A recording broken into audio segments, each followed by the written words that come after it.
Bonjour, je m'appelle Charlène, j'ai 26 ans, je viens de Lyon et aujourd'hui je vais te partager mon histoire.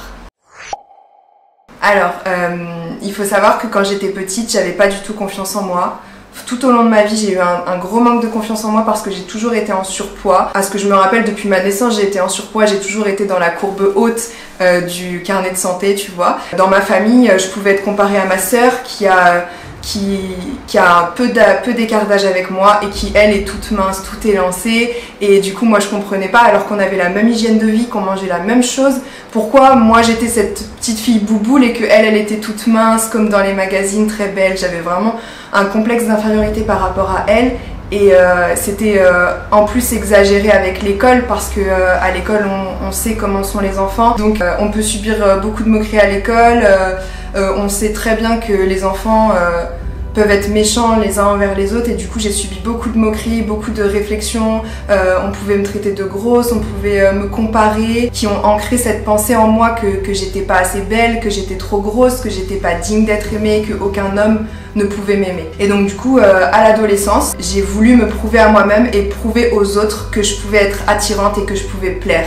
Et donc pour ce faire, j'ai cherché par tous les moyens à avoir des relations sexuelles avec le plus d'hommes possible, parce que à travers leur regard, ça me prouvait que j'étais attirante, et du coup moi je me sentais belle, je me sentais aimée, et alors j'avais confiance en moi. Donc en fait la vision des autres, elle conditionnait clairement ma propre vision de moi-même. J'avais en quelque sorte besoin qu'on me confirme, que les hommes me confirment que j'étais belle, que j'étais attirante, pour moi-même me sentir belle et pour avoir confiance en moi. Sauf que dès qu'un homme me rejetait, j'étais complètement brisée, complètement triste, mal dans ma peau parce que je comprenais pas, et je me disais que c'était de ma faute parce que j'étais pas assez belle. Et en fait la confiance en moi, elle était que passagère. Quand un homme s'intéressait à moi, j'avais confiance en moi, mais dès qu'il s'intéressait plus, la confiance en moi elle partait avec lui en fait. Donc j'étais clairement dépendante du regard des hommes, et j'avais besoin d'avoir un homme dans mon lit pour me sentir belle, pour me sentir aimée et pour avoir confiance en moi. Et ça a duré comme ça jusqu'à ce qu'il y ait un grand changement dans ma vie, et ce changement, c'est ma rencontre avec Jésus. Donc en fait un jour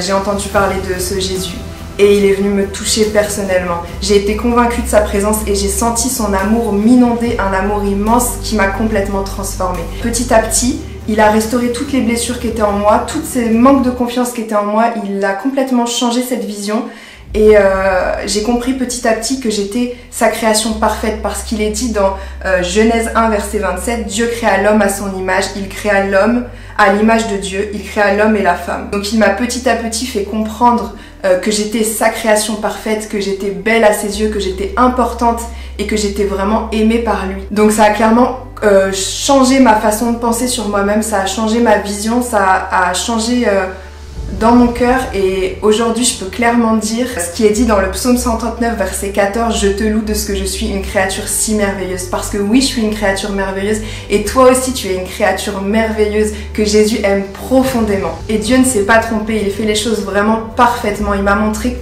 tellement de fois combien il m'aimait comme je suis, et c'est lui qui a comblé le vide qui pouvait être à l'intérieur de moi, c'est lui qui a guéri les blessures. Et si toi aussi tu as un vide à l'intérieur de toi, un manque d'amour, ou peut-être une blessure qui a besoin d'être guérie, je t'encourage vraiment à te laisser toucher par ce Jésus, parce que c'est le seul et véritable remède qui puisse exister sur cette terre.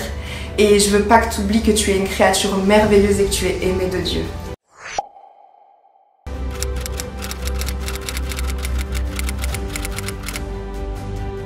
Oui, j'ai complètement pardonné premièrement à ma famille, parce que j'ai compris que c'était pas contre moi, que c'était pas des critiques, parce que ils pensaient à ma santé, et c'est aussi ancré dans la société, dans les mœurs, donc c'est pas de leur faute à eux et je leur en veux pas du tout.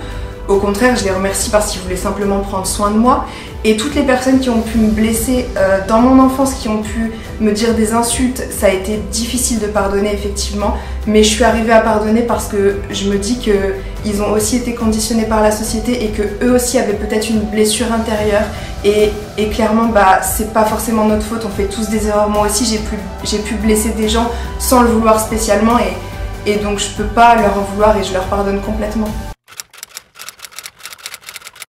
Parce que Jésus-Christ est le seul qui m'a aimé profondément, d'un amour que j'ai jamais ressenti, et j'ai compris que lui, il m'abandonnerait jamais quoi qu'il arrive, alors qu'un homme peut toujours t'abandonner, mais Dieu, lui, jamais il t'abandonne en fait. Il t'aime tellement que quoi que tu fasses, quoi que tu sois, il t'aimera toujours en fait, et jamais il t'abandonnera. Merci d'avoir suivi cette vidéo. Ensemble, partageons.